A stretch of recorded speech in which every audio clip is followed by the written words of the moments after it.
हाल ही में क्लास 7 के सारे चैप्टर कंप्लीट होने के बाद अब हम क्लास 8 हिस्ट्री को शुरू करने जा रहे हैं। आज हम शुरू करने वाले हैं chapter number 1, how, when and where. ये चैप्टर काफ़ी कंफ्यूजिंग होता है, लेकिन डोंट वरी, इस वीडियो को देखने के बाद आपके सारे डाउट क्लियर हो जाएंगे और सारा का सारा क्लैरिफिकेशन आपको मिल जाएगा। This video is brought you by me, my name is Manav. और अगर आपके कोई डाउट वीडियो के बाद भी रह जाते हैं तो आप मुझे सोशल मीडिया में टेक्स्ट कर सकते हैं। नीचे मेरे सोशल मीडिया लिंक्स गिवन हैं। And now with that said, let's इस स्टार्ट द चैप्टर का वीडियो। पहला टॉपिक है how important are dates. Basically हम जब भी हिस्ट्री का नाम सुनते हैं तो हमारे दिमाग में यही ख्याल आता है कि ये क्या बोरियत शुरू होने वाली है। लेकिन एक ऐसा भी टाइम था जब हिस्टोरियंस हिस्ट्री को लेके, डेट्स को लेके काफ़ी फैसिनेट हो जाते थे। वहाँ काफ़ी हीटेड डिबेट्स होती थी, काफ़ी गर्म वार्तालाप, काफ़ी गर्म बातचीत हुआ करती थी। किन टॉपिक्स को लेके? वो टॉपिक्स थे कि आखिर रूलर्स को कब क्राउन किया गया होगा, मतलब उन्हें कब राजा बनाया गया रहा होगा, या ऐसे कौन से बैटल्स थे और वो किस तारीख में लड़े गए थे। हिस्ट्री हिस्ट्री सिनोनिमस है डेट्स के साथ। मतलब कि अगर हम देखें या हम सोचें कि अभी तक हमने हिस्ट्री में क्या पढ़ा है तो हमें केवल डेट्स याद आती हैं और ये याद करना होता था कि इस पर्टिकुलर डेट में आखिर हुआ क्या है। अब यहाँ हम बोर होते हैं, क्यों? क्योंकि हमें ये लगता है कि history is all about memorising the date. History में बस हमें डेट्स ही याद करनी होती है। लेकिन अगर हम अपना नज़रिया बदल के देखें तो हमें बहुत सी चीज़ें फैसिनेट करना शुरू कर देंगी हिस्ट्री को लेके, कि आखिर समय के साथ साथ क्या बदला। इसमें हम समझ सकते हैं कि पास्ट में क्या था और अभी क्या है। इसका एक बेहतरीन एग्जांपल है हमारा स्मार्टफोन। अब में से बहुत से लोग ऐसे होंगे जो स्मार्टफोन में अपना वीडियो देख रहे होंगे। तो स्मार्टफोन क्या डायरेक्ट स्मार्टफोन बना? जी नहीं। जिस तरह ह्यूमंस इवॉल्व होते गए और साइंस में काफ़ी डेवलपमेंट के बाद हम यहाँ तक पहुँचे हैं, उसी तरह से फ़ोन्स। सबसे पहले कीपैड फ़ोन्स आया करते थे बेसिकली, जो केवल कॉलिंग का काम किया करते थे। लेकिन इवॉल्व होते होते आखिर में ये स्मार्टफ़ोन बन चुके हैं और आगे भी टेक्नोलॉजी काफ़ी डेवलप हो जाएगी। तो हमें हिस्ट्री बताती है कि पहले क्या था और बाद में क्या है। We refer to time, we talk of before and after. हम आज की दुनिया में रह रहे हैं और आसपास के चीज़ों को देखकर बस हल्के में ले लेते हैं। We take things for granted. लेकिन क्या ये दुनिया हमेशा से ऐसी ही थी जिसमें हम आज रह रहे हैं? ये क्वेश्चन काफ़ी टिपिकल क्वेश्चन है, लेकिन इसको लेके हमें क्यूरियस होना चाहिए। कभी रोड में हम अगर रोड साइड बैठे होते हैं एक चाय का कप लेकर, तो चाय या कॉफ़ी कब आई, कैसे आई, इसके बारे में सोचा है? और इसी के साथ साथ कभी हम अगर ट्रेन में सफ़र कर रहे होते हैं तो यहाँ पर ट्रेन्स जब चालू नहीं हुई होंगी, जब रेलवे लाइंस नहीं रही होंगी, उसके पहले लॉन्ग डिस्टेंस ट्रैवल लोग कैसे करते रहे होंगे तो उनका मोड ऑफ ट्रांसपोर्ट क्या रहा होगा। और हमें जहाँ 1 से 2 दिन लगता है किसी भी जर्नी में, उस वक्त उन्हें कितना टाइम लगता रहा होगा। इसी के साथ साथ न्यूज़पेपर। हम मॉर्निंग में उठते से न्यूज़पेपर देखते हैं। हालांकि बहुत से बच्चे आजकल न्यूज़पेपर नहीं देखते, लेकिन हाँ, वो अपने पेरेंट्स को तो ज़रूर देखते होंगे। तो क्या न्यूज़पेपर के आने से पहले, प्रिंटिंग प्रेस के बनने से पहले, लोगों को दुनिया भर की न्यूज़ के बारे में आखिर पता कैसे चलता रहा होगा? और हमारे इन सभी क्वेश्चंस के आंसर हमें मिलते हैं हिस्ट्री से। Now moving on to figure 1। यहाँ पर हमें ये दिखाया जा रहा है कि जो ब्राह्मण्स हैं ये ब्रिटानिया को अपने शास्त्र ऑफर कर रहे हैं। ब्रिटानिया मतलब अंग्रेज़ों को। ये जो आप पिक्चर देख रहे हैं ये कवर पिक्चर था, ये था फ्रंटिस्पीस उस मैप का जो कि बनाया गया था जेम्स रेनल द्वारा 1782 में। अब बात करते हैं जेम्स रेनल की।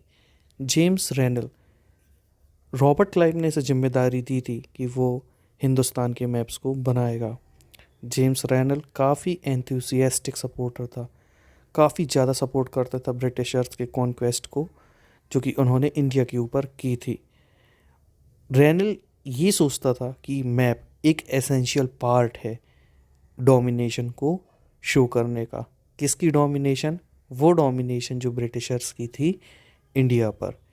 लेकिन इन्होंने इस पिक्चर से आकर दिखाने की कोशिश क्या की है?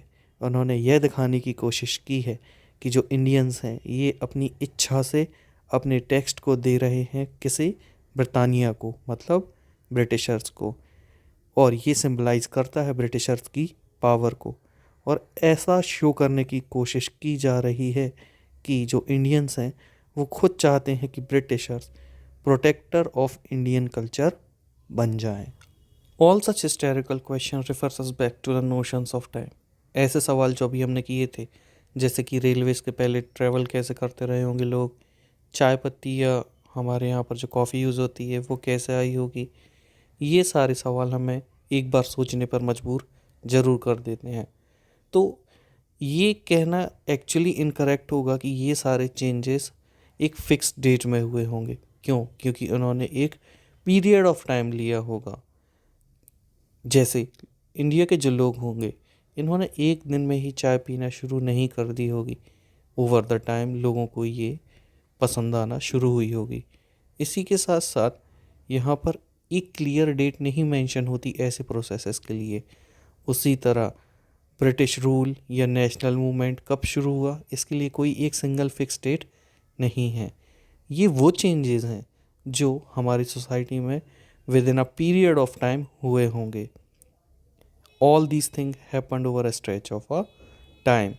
तो हम ऐसी चीज़ों के लिए एक अप्रॉक्सीमेट पीरियड ही बता सकते हैं जिसमें ये पर्टिकुलर चेंजेस विजिबल हुए होंगे। So why then do we continue to associate history with a string of time या स्ट्रिंग ऑफ डेट्स? तो इसका रीज़न ये है कि एक ऐसा टाइम होता था जब हिस्टोरियंस केवल हिस्ट्री को समझते थे कि history was an account of battle. बस यहाँ पर हमें लड़ाइयाँ लिखनी हैं, बड़े बड़े इवेंट्स लिखने हैं, रूलर्स कैसे थे, उनकी पॉलिसीज़ कैसी थी। हिस्टोरियंस ने ये भी लिखा कि कब उन्हें राजा बनाया गया, कब उनकी शादी हुई होगी, कब उनके बच्चे हुए होंगे, the year he fought a particular war, कब उन्होंने एक युद्ध लड़ा होगा, कब उनकी मौत हुई होगी, फिर उसके बाद कौन सा रूलर आया होगा उस थ्रोन में उस राज्य को संभालने के लिए। तो ऐसे इवेंट्स के लिए स्पेसिफिक डेट्स डिटरमाइन कर दी जाती थी और हिस्टोरियंस इसे ही हिस्ट्री समझते थे। But as you have seen in the history text book of the past 2 year, आपने अपने पिछले 6th और 7th क्लास की हिस्ट्री में देखा है कि हिस्ट्री में और भी बहुत सारे इश्यूज होते हैं, बहुत सारे क्वेश्चंस होते हैं। जैसे कि लोग कैसे अपने लाइवलीहुड को अर्न करते रहे होंगे, उन्होंने क्या प्रोड्यूस किया होगा, वो क्या खाते रहे होंगे, सिटीज़ कैसे डेवलप हुई, कैसे मार्केट डेवलप हुए, ये सारे क्वेश्चंस आपने 7th में ही देखे होंगे। कैसे किंगडम फॉर्म हुए, नए नए आइडियाज़ कैसे स्प्रेड हुए, और कैसे हमारी सोसाइटी धीरे धीरे चेंज हुई। तो इन शॉर्ट हम ये कह सकते हैं कि कुछ इवेंट तो डेट्स के साथ रिलेट होते हैं, लेकिन कुछ चेंजेस ऐसे भी होते हैं जो over a period of time हुआ करते हैं। Now let us discuss figure 2। Figure 2 ये हमारे लिए इम्पॉर्टेंट क्यों है? आज और हम हमेशा से ये देखते आए हैं कि हमारे टेस्ट के ऊपर, हमारे प्रेफरेंस के ऊपर, चाहे वो कोई भी प्रोडक्ट हो, उसका एडवर्टाइजमेंट काफ़ी ज़्यादा इम्पैक्ट करता है, काफ़ी ज़्यादा हिट करता है हमारे माइंड्स को। इसी स्ट्रेटजी को यूज़ किया था ब्रिटिशर्स ने अपने प्रोडक्ट्स को इंडिया में लॉन्च करने के लिए। कुछ पुराने प्रोडक्ट्स हमेशा हमें ये बताते हैं, लेकिन यहाँ हमारी बुक में जो फिगर गिवन है ये है लिप्टन्स टी का। यहाँ इसे इस प्रकार से प्रोजेक्ट किया गया है हमारे सामने कि बस ये शो किया जाता है कि जो लिप्टन टी है दुनिया के सारे रॉयल लोग पिया करते हैं। ये एडवर्टाइजमेंट 1922 का है। यहाँ पर हम इसके बैकग्राउंड में देख सकते हैं एक इंडियन फोर्ट को, जिसके सामने क्वीन विक्टोरिया के तीसरे बेटे आर्थर घोड़े के ऊपर खड़े हुए हैं। इसमें एक काफ़ी इम्पॉर्टेंट क्वेश्चन छुपा हुआ है, और वो क्वेश्चन है ये कि which title has been awarded to Prince Arthur, और इसका आंसर है ड्यूक ऑफ कनॉट। इन्हें ड्यूक ऑफ कनॉट का टाइटल दिया गया था। ये इस फिगर का इम्पॉर्टेंट पार्ट है जो कि आपको याद रखना है। फिगर 2 के बाद अब हम चलते हैं फिगर 3 की तरफ, और इसके बाद हम बात करेंगे टॉपिक विच डेट्स की। तो यहाँ पर ये जो पिक्चर आप स्क्रीन में देख रहे हैं ये है वेरन हेस्टिंग्स की। ये इंडिया में 1773 में यहाँ के पहले गवर्नर जनरल बने थे।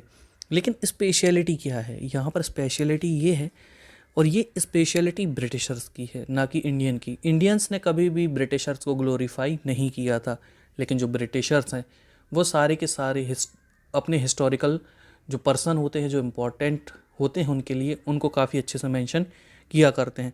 तो यहाँ पर जितनी भी हिस्ट्री की इनकी बुक्स हैं, इसमें इन्होंने जो इनके गवर्नर जनरल हैं इन्हें काफ़ी ग्लोरीफाई किया है, काफ़ी ग्लोरीफाइड पर्सन बताया है। और ये जो पेंटिंग है इन्हें काफ़ी पावरफुल पर्सन प्रोजेक्ट करती है। देख के ऐसा लगता है कि कोई रॉयल व्यक्ति बैठा है, लेकिन बीइंग एन इंडियन ये हमें बहुत अच्छे से पता है कि अगर ब्रिटिशर्स ने इंडिया में आके किया था, और उसी के साथ साथ उनके गवर्नर जनरल्स ने कितनी क्रूएल्टी इंडियंस के साथ की थी। After discussing how important are dates, now let us discuss which dates. So, what criteria do we choose a set of dates as important? कौन सा क्राइटेरिया है जो हमें ये बताता है कि ये डेट्स इंपॉर्टेंट हैं?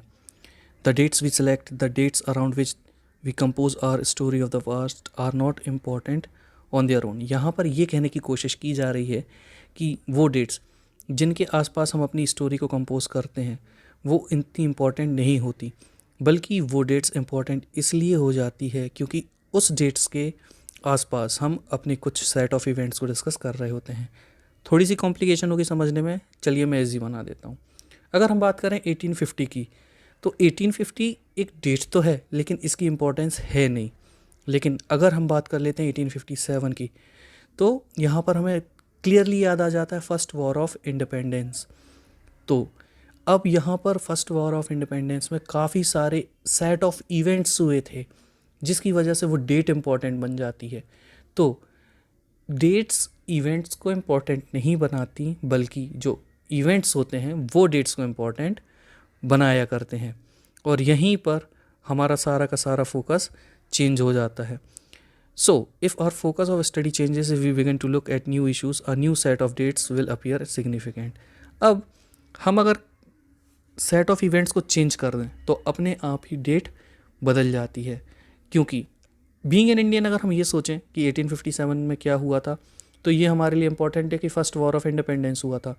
लेकिन अगर ब्रिटिशर्स के पॉइंट ऑफ व्यू से देखें तो उनकी हिस्ट्री में ये मेंशन किया जाता है कि 1857 में जो कंपनी का रूल था वो आ गया था क्राउन रूल में, मतलब ईस्ट इंडिया कंपनी ने इंडिया को रूल करना छोड़ा था और वहाँ पर डायरेक्ट रूल हो गया था क्वीन ऑफ इंग्लैंड का। तो इसी के साथ साथ एक एग्जांपल और यहाँ पर गिवन है कि जो हिस्टोरियंस थे, वो हिस्टोरियंस जो इंग्लैंड के हैं, उनकी हिस्ट्री में हर एक गवर्नर जनरल का रूल काफ़ी ज़्यादा इम्पॉर्टेंट था। These history begin with the rule of first governor general Warren Hastings. उनकी जो हिस्ट्री है शुरू होती है पहले गवर्नर जनरल वैरन हेस्टिंग के साथ और ख़त्म होती है लास्ट वॉइस रॉय पे, लॉर्ड माउंटबेटन पर। अब गवर्नर जनरल कैसे वॉइस रॉय बना? बस मेरे जो पिछला इवेंट मैंने आपको बताया 1857, जब तक कंपनी का रूल था तब तक गवर्नर जनरल थे वहाँ पर, और जैसे ही कंपनी का रूल ख़त्म हुआ, पावर शिफ्ट हुई क्राउन के पास, ये रूल चला गया वॉइस रॉय के पास। मतलब जो गवर्नर जनरल थे वही आगे चलकर वॉइस रॉय बन गए। अब यहाँ सारे के सारे जो इम्पोर्टेंट गवर्नर जनरल है उनके नाम मेंशन है: Hastings, Wellesley, Bentinck, Dalhousie, Canning, Lawrence, Lytton, Ripon, Curzon, Hardinge and Irwin. So it was a seemingly never ending succession of governor general and viceroy. यहाँ पर ऐसा लगता था कि ये जो सक्सेशन है ये ख़त्म ही नहीं होने वाला है। यहाँ पर सारी की सारी डेट्स जो हैं वो इन पर्सनैलिटीज़ के साथ रिलेटेड है अकॉर्डिंग टू ब्रिटिशर्स। उनके अचीवमेंट, एक्टिविटीज़ और पॉलिसीज़ की भी इसमें बात की गई है। इन शॉर्ट ये गवर्नर जनरल्स, उनसे रिलेटेड डेट्स, उनकी एक्टिविटीज़, पॉलिसीज़ और achievement, it was as if there was nothing outside their lives that was important for us to no.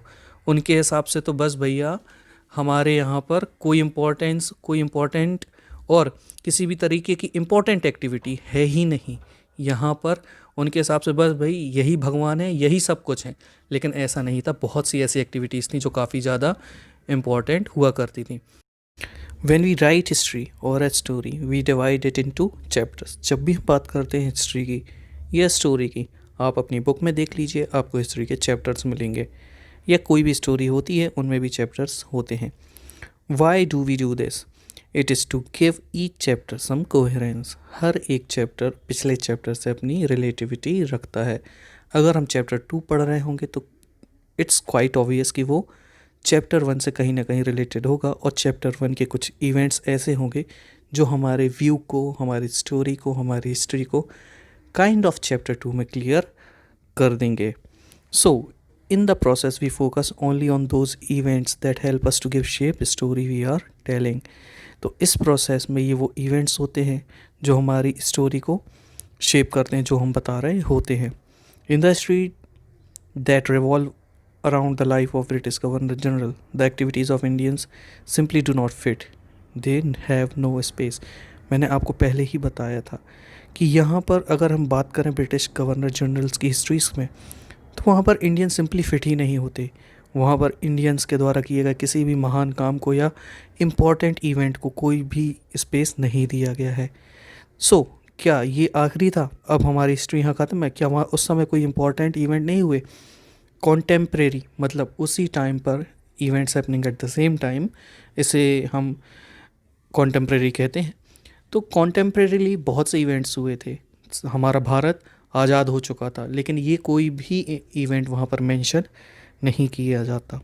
So this would mean that the old dates will no longer have the significance they earlier had. A new set of event will become more important for us to know. सीधी सी बात है, हम उस वक्त के events को कहीं और से पढ़ेंगे या उसे कहीं और से समझेंगे, तो वो डेट्स जो एक टाइम पर इम्पॉर्टेंट थी ब्रिटिश हिस्ट्री के हिसाब से, वो चेंज होकर हमारे लिए इम्पॉर्टेंट हो जाएगी from the point of view of being an Indian, जो हमारे लिए काफ़ी ज़्यादा इम्पोर्टेंस रखेगी. हम भारतीय होकर क्या पढ़ रहे हैं ये हमारे लिए इम्पॉर्टेंट हो जाएगा. So now let us discuss how do we periodize. James Mill 1870 में एक स्कॉटिश इकोनॉमिस्ट और political philosopher. He published a massive 3 volume work, a history of British India. इन्होंने एक बुक लिखी जिसका नाम था हिस्ट्री ऑफ ब्रिटिश इंडिया, और ये 3 पीरियड्स में डिवाइडेड थी: Hindu period, Muslim period and British period. और ये जो पीरियडाइजेशन है जो इन्होंने लिखी थी जेम्स मिल ने, इसे वाइडली एक्सेप्ट किया जाता है. But can you think of any problem with this way of looking at Indian history? क्या आपको कोई प्रॉब्लम नज़र आती है इस इंडियन हिस्ट्री में? तो मेरे हिसाब से जी हाँ. फर्स्ट ऑफ ऑल, वो व्यक्ति इंडिया से था ही नहीं, तो इंडिया की हिस्ट्री लिखवाना उसके लिए उतना इजी तो नहीं होगा जितना एक इंडियन के लिए हो सकता है. और ऐसा नहीं था कि एक ऐसा टाइम था जब सिर्फ हिंदू रहे हों या सिर्फ मुस्लिम रहे हों या सिर्फ ब्रिटिश रहे हों. They were contemporary. As I told you, meaning of contemporary is happening at the same time. जब हिंदू थे उस वक्त भी मुस्लिम थे, और जब मुस्लिम थे उस वक्त भी ब्रिटिश थे, और एक ऐसा वक्त भी था जब तीनों थे. तो आप इसे अलग से डिवाइड नहीं कर सकते, क्योंकि अगर आप एक के बारे में लिखेंगे तो आप दूसरे को भूल जाएंगे. Now the question is why do we try and divide history into different period? We do so in an attempt to capture the characteristic of time its central feature as there appear to us. तो history अलग अलग periods में divided क्यों है? इसका answer ये है कि हम एक पर्टिकुलर पीरियड के कैरेक्टरिस्टिक्स को समझते हैं, उस पीरियड के सेंट्रल फीचर्स क्या हैं उसे समझते हैं, हम उन्हें पीरियडाइज करते हैं ताकि हमें समझ में आ सके कि एक पीरियड दूसरे पीरियड से कैसे इम्पोर्टेंट था और उसमें क्या डिफरेंसेस हुआ करते थे. इसी के साथ साथ इन पीरियड्स में हमारे जो आइडियाज़ हैं ये रिफ्लेक्ट होते हैं, और इसी के साथ साथ हम कंपेयर कर पाते हैं कि जो अगला पीरियड है वो कितना सिग्निफिकेंट होगा और उसमें क्या चेंजेस आएंगे. सो according to Mill, Mill thought that all Asian societies were at lower level of civilization than Europe. Mill के हिसाब से सारी की सारी जो एशियन सोसाइटीज़ थी वो कंपैरेटिवली लो लेवल पर थी यूरोप से सिविलाइजेशन के हिसाब से. बट ये बात सही भी है, गलत भी है. इट्स अप टू यू कि आप इसे कैसे जज करते हैं. अगर ब्रिटिशर्स के लिए इंग्लिश पढ़ना इंपॉर्टेंट था, तो जो पढ़ाई इंडिया में पढ़ाई जाती थी या जो चाइना के लोग पढ़ते रहे होंगे, क्या वो पढ़ाई नहीं रही होगी? ऑब्वियसली रही होगी. But according to them we were not civilised. तो उनके हिसाब से अब इंडिया की ज़रूरत बन चुके थे कौन? Britishers. According to his telling of history before the British came to India है, Hindu and Muslim despot rule the country. Bharat में हिंदू और मुस्लिम तानाशाह मतलब अपने मन से शासन करने वाले राजा राज किया करते थे। यहाँ पर रिलीजियस इंटॉलरेंस था, मतलब हिंदू मुस्लिम और मुस्लिम हिंदू के साथ नहीं रहा करते थे, जो कि सरासर गलत है। यहाँ पर कास्ट टैबूज थे, जात पात भेदभाव था, जो कि कुछ हद तक सही भी है, और सुपरस्टिशियस प्रैक्टिसेस डोमिनेट करती थी सोशल लाइफ को। जो आम जिंदगी थी लोगों की, वो भरी हुई थी सुपरस्टिशन से। सुपरस्टिशन मतलब रीति रिवाज, इन सब चीज़ों से। तो यहाँ पर मिल को ये फील हुआ कि जो ब्रिटिश रूल है वही इंडिया को सिविलाइज कर सकता है।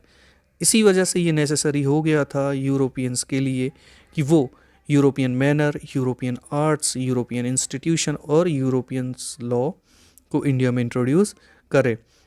मिल ने इनफैक्ट ये सजेस्ट किया था, और सजेस्ट क्या किया था ये तो सच भी है, कि British should conquer all the territories in India to ensure the enlightenment. उनके हिसाब से सो कॉल्ड एनलाइटनमेंट होगा, मतलब वो ज्ञान का प्रकाश डालेंगे भारत के ऊपर, जो कि सच नहीं है।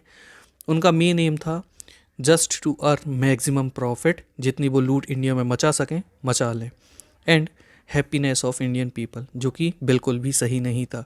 ब्रिटिशर्स के अराइवल से सबसे ज़्यादा अगर कोई दुखी था तो वो भारत के ही लोग थे। उनके हिसाब से India was not capable of progress without British help. उनके हिसाब से इंडिया प्रोग्रेस कर ही नहीं सकता था ब्रिटिशर्स की मदद के बिना। जबकि सच ये है कि जब ब्रिटिशर्स भारत में नहीं आए थे, उसके पहले अगर पूरे वर्ल्ड में सबसे बड़ी इकोनॉमिकल पावर अगर कोई थी तो वो था भारत। भारत के पास सबसे ज़्यादा पैसा था, और भारत ही सबसे ज़्यादा पैसे वाला देश हुआ करता था। In this idea of history, British rule represented all the forces of progress and civilization. Britishers के हिसाब से ब्रिटिश रूल जो था वो रिप्रेजेंट करता था ऐसी फोर्सेस को जो चाहती थी कि भारत में प्रोग्रेस हो और सिविलाइजेशन हो। तो फिर क्वेश्चन ये है कि क्या इससे पहले, मतलब ब्रिटिश रूल से पहले भारत में जो टाइम था वो it was full of darkness, क्या वो अंधकार से भरा हुआ था? तो ये सरासर गलत है। क्या ऐसे कॉन्सेप्शन आज एक्सेप्ट होते हैं? It's up to you, but according to me नहीं, ऐसा नहीं है। क्या किसी भी पीरियड को हम हिंदू या मुस्लिम पीरियड में डिवाइड कर सकते हैं?